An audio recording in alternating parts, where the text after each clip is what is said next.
Assalamualaikum warahmatullahi wabarakatuh, sahabatku para petani sawit, apa kabar? Semoga kalian selalu dalam keadaan sehat walafiat dan selalu dalam lindungan Tuhan yang Maha Kuasa tentunya. Teman-teman, pada video kali ini saya akan mencoba menjawab pertanyaan dari saudara kita, akunnya @ega_ami. Jadi Kak Ega ini menanyakan tolong share tentang waktu penanaman yang tepat, jarak tanam yang ideal, serta biaya per 3 tahun untuk 3 hektar tanaman kelapa sawit. Jadi saya akan coba jawab sesuai dengan pengalaman saya, memang sudah saya lakukan. Jadi kita pertama mulai dari waktu penanaman yang tepat. Tentunya teman-teman, kita harus menanam sawit itu di musim penghujan ya, sekitar bulan 11 hingga bulan 3. Jangan melebihi itu. Kalau bisa saran saya tanamlah di bulan 11 atau sampai bulan 1. Di sana curah hujan cukup tinggi, karena di bulan ketiga kalau kita terlambat, nanti di bulan keempat, bulan kelima itu curah hujannya sudah mulai menurun. Dan mengapa ditanam di curah hujan yang cukup tinggi? Karena untuk membantu untuk membantu proses perakaran untuk lebih cepat berkembang dan meminimalisir stres yang terjadi. Kemudian usia tanam yang harus kita lakukan untuk dipindahkan ke lahan itu, saran saya yaitu usia 1 tahun teman-teman.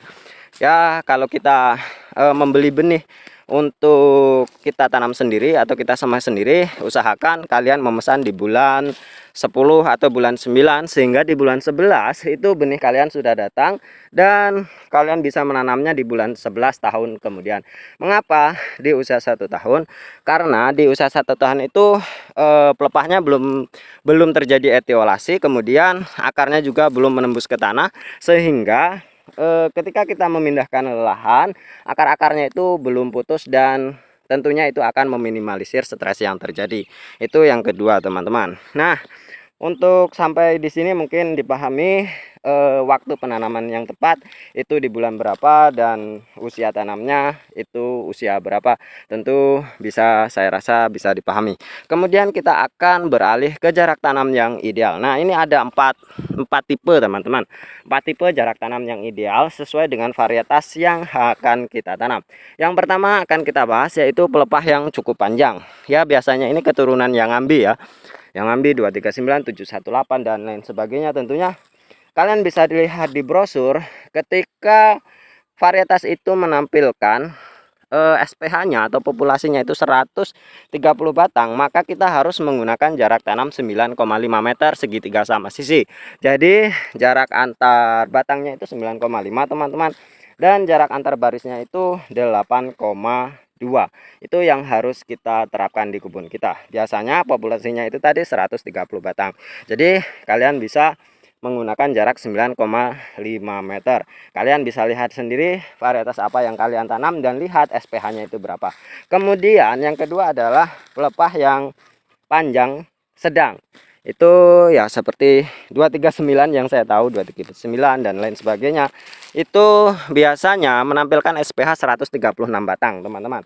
Nah, untuk yang 136 batang ini biasanya menggunakan jarak tanam 9,2 dengan jarak antar barisnya itu 8,08 meter jarak antar barisnya. Kemudian jarak antar tanamnya segitiga sama sisinya itu 9,2 meter. Jadi kalian bisa menerapkan di lahan masing-masing dengan SPH 136 batang itu teman-teman.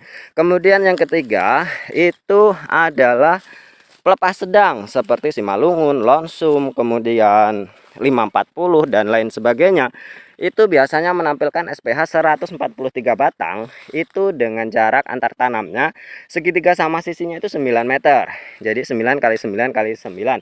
Kemudian jarak antar barisnya itu 7,8. Jadi kalian bisa menerapkan yang seperti itu. Nah, seperti ini, antar batang sini, antar batang sana, batang sini dengan batang situ, batang sini dengan batang sana itu 9 meter. Itu biasanya Simalungun, 540, Sriwijaya dan lain sebagainya itu dengan jarak tanam 9 kali 9 kali 9 dengan SPH 143 batang. Dan satu lagi teman-teman, yaitu jenis pelepah sangat pendek.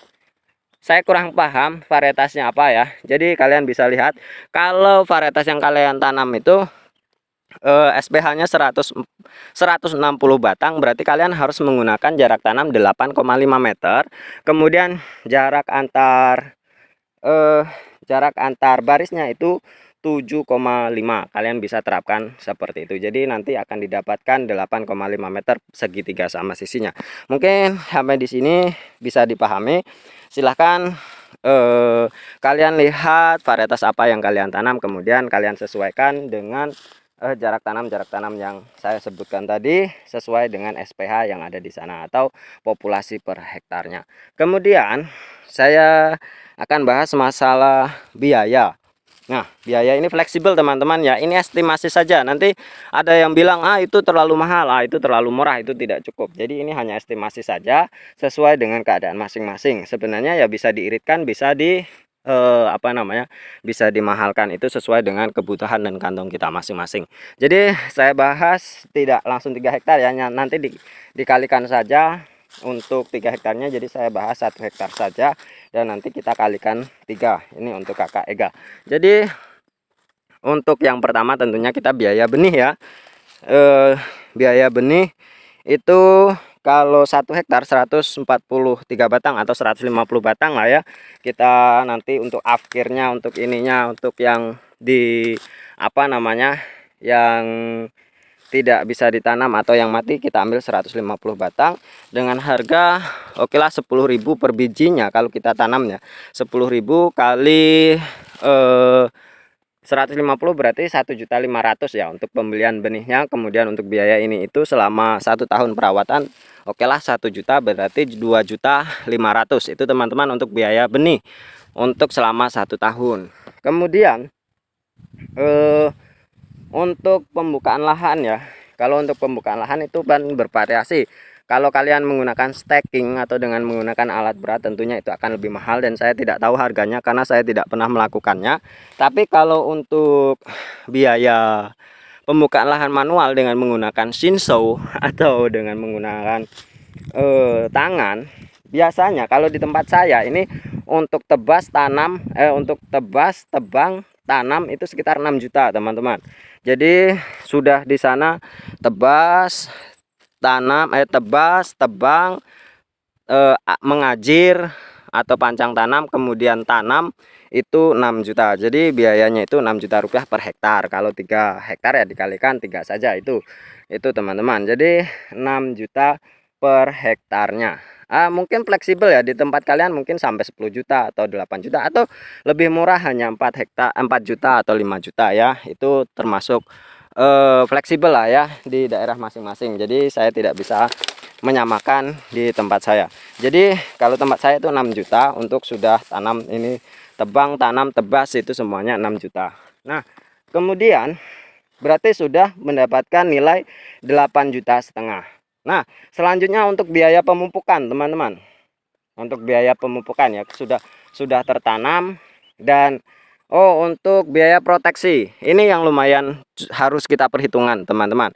Kalau kita tanam di usia 1 tahun tentunya itu banyak sekali hamanya ya. Hama baik tikus, baik babi. Kalau saya pagari pakai bambu, kemudian saya tutupi pakai spanduk atau pakai inilah eh plastik ikan itu. Nah, itu yang saya gunakan. Jadi biayanya mungkin sekitar 1 juta rupiah. Berarti kita sudah mendapatkan nilai 9,5 juta rupiah. Untuk itu sudah tertanam teman-teman ya. Itu sudah tertanam. Kemudian biaya pemupukan untuk 1 tahun pertama itu tidak terlalu banyak. Jadi saya rotasi pemupukan itu 1 bulan sekali. Jadi kalau 143 batang ya saya gunakan 1 karung per bulannya. Ya kita hitung saja, kita pukul rata 1 karungnya itu kan saya menggunakan pupuk tunggal ya. Pupuk tunggal itu ya NPK TSP, dolomit, kemudian urea dan KCL. Jadi kita pukul rata saja untuk 1 bulannya itu 500.000. Kalau untuk 1 tahun berarti kita mengeluarkan 6 juta rupiah. Tentunya itu sudah dengan biaya tebas, biaya semprot dan lain sebagainya, kita bisa bulatkan menjadi 6 juta rupiah teman-teman. Itu untuk 1 tahun ya. Kalau 1 hektar pun kita bisa melakukan menyemprot sendiri. Untuk pembelian pembelian obatnya kita bisa semprot, kita bisa tebas sendiri. Kalau kita mengupah mungkin biayanya akan lebih naik menjadi 8 juta rupiah. Jadi kita pukul rata saja 8 juta rupiah untuk biaya pemupukan dan biaya apa namanya untuk pembersihan lahan. Jadi tadi kita sudah mendapatkan 9.500.000 dengan ditambah 8.500.000 berarti 17.500.000 itu. Nah, kemudian untuk di tahun berikutnya tentunya akan lebih meningkat karena dosis pupuk yang akan kita berikan akan menjadi lebih besar. Ya, kita pukul rata saja ya. Kita pukul rata itu 10 juta selama 1 tahun.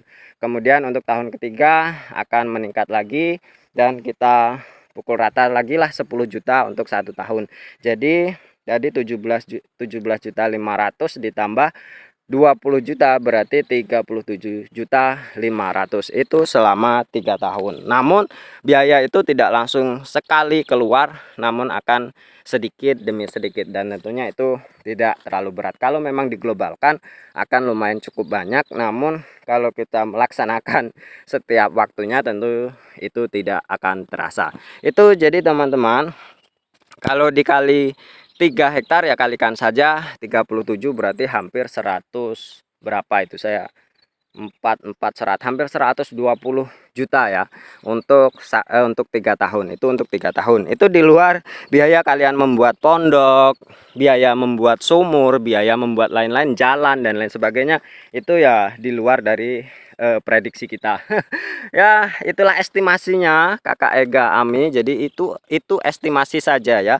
Bisa kurang, bisa lebih, namun ya sekitar itulah yang harus kita siapkan. Namun tidak harus perlu menyiapkan 30 juta atau 40 juta itu ya, kita untuk pelan-pelan saja dan tentunya dengan seiring berjalannya waktu biaya itu keluar dan itu tidak akan terasa. Mungkin hanya ini, semoga bisa menjawab dan semoga kebun yang akan Kakak Ega Ami buka atau tanam semoga sukses dan cepat panen. Targetkan kita bisa panen dalam usia 2 tahun sehingga nanti bisa membantu biaya pemupukan dan perawatan. Itu yang saya sarankan. Mungkin hanya ini, terima kasih atas perhatiannya. Wassalamualaikum warahmatullahi wabarakatuh.